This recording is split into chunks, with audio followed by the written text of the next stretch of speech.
नमस्कार स्टूडेंट। आज के लेक्चर में हम क्लास 8 से एक्सरसाइज 10.2 को डिस्कस करेंगे। तो चलिए गाइस लेते हैं एक्सरसाइज का फर्स्ट क्वेश्चन। फर्स्ट क्वेश्चन में दिया है a shopkeeper buys 50 articles for rupees 2500 and sell them for a profit of 15%। देखिए क्वेश्चन में क्या बोल रहा है, एक शॉपकीपर 50 आर्टिकल्स 2500 रुपीज में खरीद रहा है और उनको वो 15% के प्रॉफिट से बेच देता है। Find the selling price of one article. आपको एक आर्टिकल की सेलिंग प्राइस को फाइंड करना है। ठीक है, तो चलो इसको सोल्व करते हैं। सबसे पहले जो क्वेश्चन में गिवन है उसको लिख लेते हैं। हमें 50 आर्टिकल्स की कॉस्ट प्राइस दे रखी है, तो cost price of 50 articles is equal to rupees 2500। दूसरा प्रॉफिट परसेंटेज दिया गया है, तो profit percentage is equal to 15%। अब सबसे पहले हम 50 आर्टिकल्स की सेलिंग प्राइस को फाइंड करेंगे। ठीक है ना, तो उसके लिए हमारे पास फॉर्मूला होता है since selling price is equal to 100 plus profit percentage और डिवाइड में 100 और मल्टीप्लाई में कॉस्ट प्राइस। ये आपका सेलिंग प्राइस फाइंड आउट करने का फॉर्मूला होता है।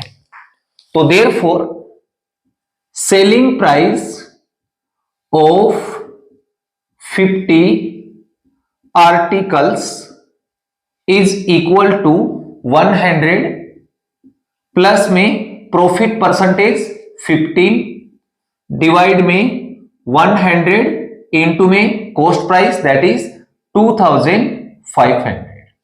अब इसको सोल्व कर लेते हैं। 100 प्लस 15 ये हो जाएगा 150। 2 जीरो से 2 जीरो कैंसिल, तो मल्टीप्लाई में आ जाएगा 25। अब 115 को 25 के साथ करेंगे तो ये हमारे पास आ जाएगा रुपीज 2875। ये हमारे पास क्या आ गई, 50 आर्टिकल्स की सेलिंग प्राइस। हमें एक आर्टिकल की सेलिंग प्राइस फाइंड आउट करना है, तो हम इसमें 50 का डिवाइड कर देंगे, आंसर मिल जाएगा। तो selling price of one article is equal to 2875 में 50 का डिवाइड कर देंगे, तो ये हमारे पास आ जाएगा रुपीज 57.5। ये आपकी सेलिंग प्राइस आ गई एक आर्टिकल की। ठीक है स्टूडेंट, देखिए सेकंड क्वेश्चन में आपको दिया है Ritesh bought 2 kg less onions in rupees 55 due to an increase in a price of onions by 12%। Question में क्या बोल रहा है, प्याज की कीमत 12% इंक्रीज होने के कारण रितेश 55 रुपीज में 2 kg प्याज को कम खरीदता है। What was the increase price of onions per kg? आपको increase price को फाइंड करना है। Also find the original price of onions, आपको प्याज की ओरिजिनल प्राइस को भी फाइंड करना है। ठीक है, तो सबसे पहले हम ओरिजिनल प्राइस को कंसिडर कर लेते हैं। So let the original price of onions be rupees X पर केजी। ठीक है, अब हम इंक्रीज प्राइस को फाइंड करते हैं। तो now increased price is equal to original price plus में ओरिजिनल प्राइस का 12% ऑफ x। अब इसको सोल्व कर लो। x plus 12 as it is, percentage का साइन हटाएंगे, नीचे आ जाएगा 100, ऑफ का मीनिंग मल्टीप्लाई x। जब हम इसको सोल्व करेंगे तो हमारे पास आ जाएगा रुपीज 112x अपॉन 100। ये हमारे पास इंक्रीज प्राइस आ गई। अब हमें क्या करना है, क्वांटिटी को कंसिडर करना है। ठीक है, So let the original quantity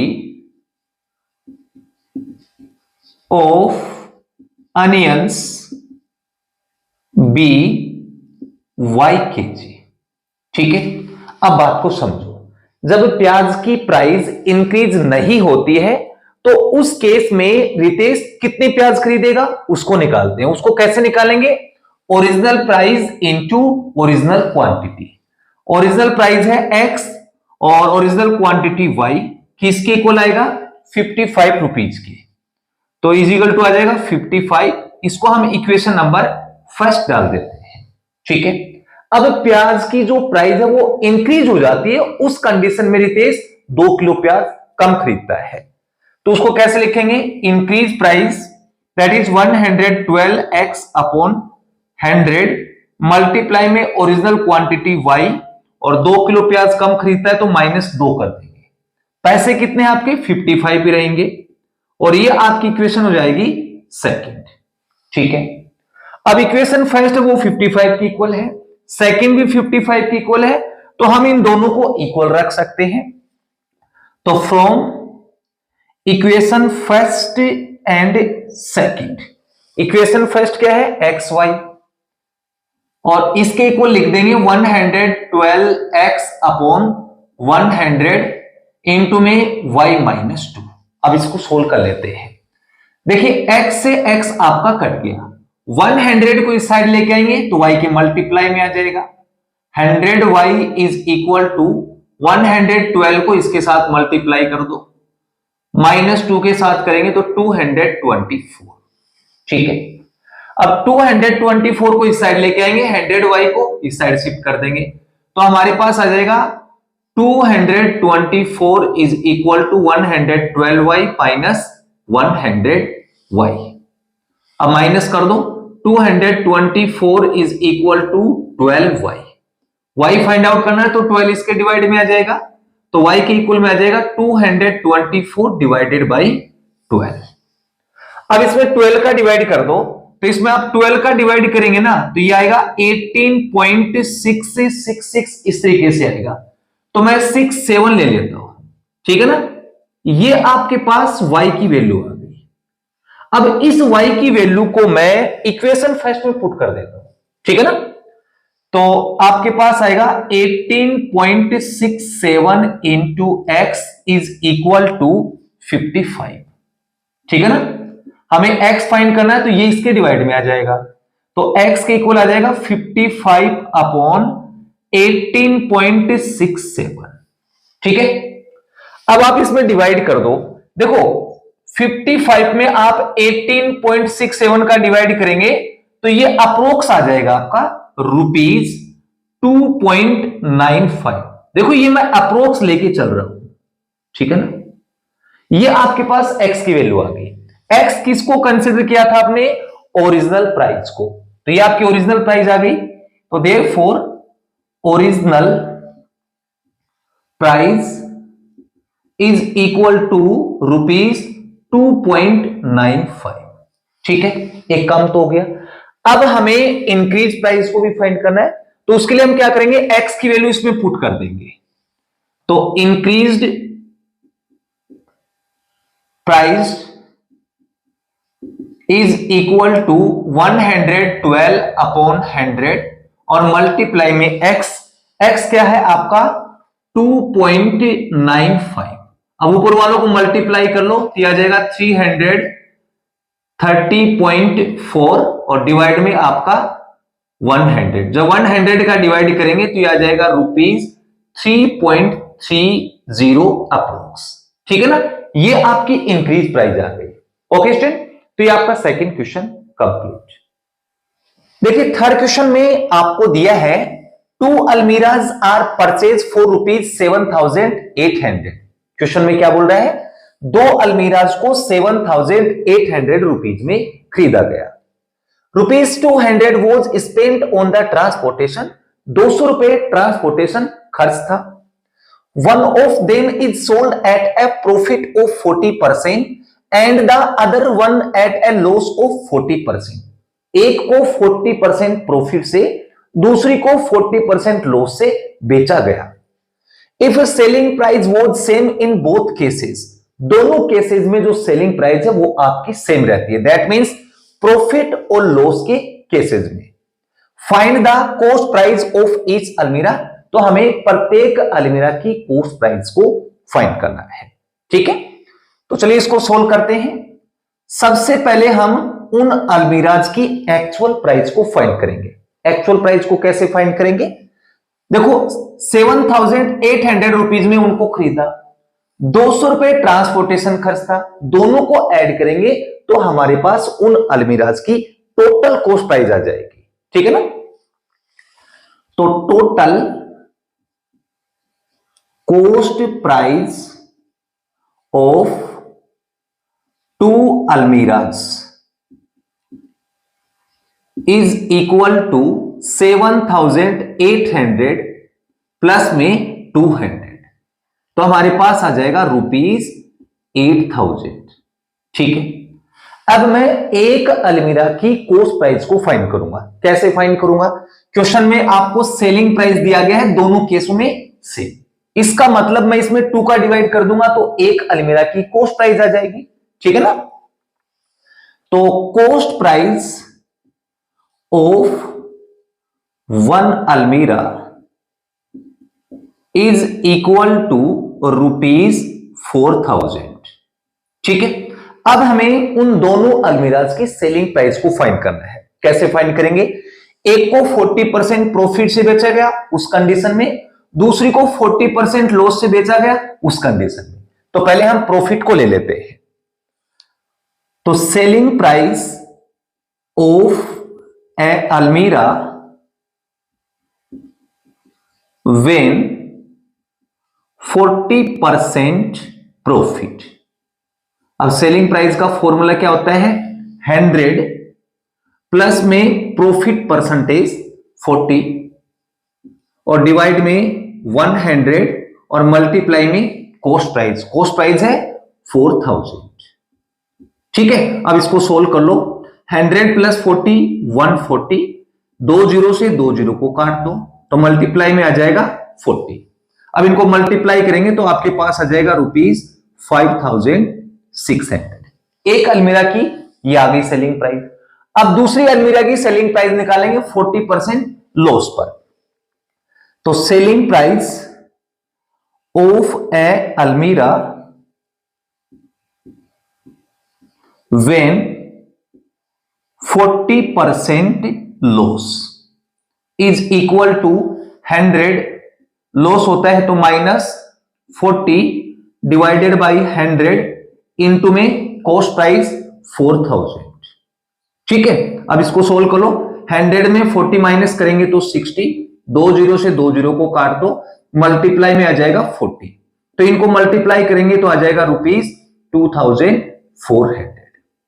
अब बात को समझो, ये जो हमने दोनों केसेस में सेलिंग प्राइस निकाली है ये उस शॉपकीपर के लिए थी, बट ये जो आपकी सेलिंग प्राइस आई है वो कस्टमर के लिए क्या है? Cost price. तो दोनों केसेस में देखो कॉस्ट प्राइस एक तो आ गई 5,600, दूसरी आ गई 2,400। ठीक है स्टूडेंट, तो ये आपका थर्ड क्वेश्चन कंप्लीट। देखिए क्वेश्चन नंबर 4 में आपको दिया है a tablet and mobile phone were bought for ₹8,000 each. Question में क्या बोल रहा है? एक टैबलेट और मोबाइल फोन को हमने खरीदा है, प्रत्येक की प्राइस 8,000 रुपीज है। The shopkeeper made a loss of 5% on the tablet and A profit of 5% on the mobile phone. अब आपको क्या बोला है कि शॉपकीपर को टैबलेट पे 5% का लॉस और मोबाइल फोन पर 5% का प्रॉफिट होता है। फाइंड द गेन और loss percent on the whole transaction. आपको होल ट्रांजैक्शन पे लॉस और गेन परसेंट को फाइंड करना है। ठीक है, तो सबसे पहले हम क्या करेंगे स्टूडेंट्स? टैबलेट और मोबाइल फोन की सेलिंग प्राइस को निकालेंगे। ठीक है ना, तो सबसे पहले तो हम टैबलेट को ले लेते हैं। Cost price of a tablet ये हमें दी गई है ₹8,000। अब टैबलेट पे कितने परसेंट का लॉस होता है? 5% का। तो loss percentage is equal to 5%। अब इसकी सेलिंग प्राइस को फाइंड करते हैं। तो selling price of a tablet is equal to क्या होगा? 100, लॉस होता है तो -5 अपॉन में 100 इंटू में कॉस्ट प्राइस 8000। अब इसको सोल्व कर लीजिए। 100 में 5 माइनस करेंगे तो 95, 2 जीरो से 2 जीरो को काट दो, इंटू में आ जाएगा 80। अब 80 को 95 के साथ मल्टीप्लाई करेंगे तो ये आपका कितना आ जाएगा? ₹7600। ये आपके पास इस टैबलेट की क्या गई? Selling price. अब मोबाइल फोन की निकालते हैं। Cost price of mobile phone is equal to ₹8000। Profit दिया गया है, profit percentage is equal to 5%। अब इसकी सेलिंग प्राइस निकालेंगे। Selling price of mobile phone is equal to 100, profit होता है तो प्लस अपॉन में 100 इंटू में कॉस्ट प्राइस 8000। अब इसको सोल्व कर लो। 100 प्लस 5 105, 2 जीरो से 2 जीरो को काट दो, मल्टीप्लाई में आ जाएगा 80। 80 को 105 के साथ करेंगे तो ये आ जाएगा ₹8400। ये आपके पास मोबाइल फोन की सेलिंग प्राइस आ गई। अब दोनों की एक साथ सेलिंग प्राइस को लिखते हैं। Now selling price of both items is equal to selling price of tablet 7600 plus selling price of mobile phone 8400। अब इन दोनों को ऐड करेंगे तो आपके पास आ जाएगा ₹16,000। अब दोनों की कॉस्ट प्राइस 8000 प्लस 8000, तो cost price of both items is equal to ₹16,000। अब हम देखो यहां से लॉस और प्रॉफिट को देखते हैं कि लॉस होता है या फिर प्रॉफिट होता है। तो लॉस और gain is equal to selling price minus cost price.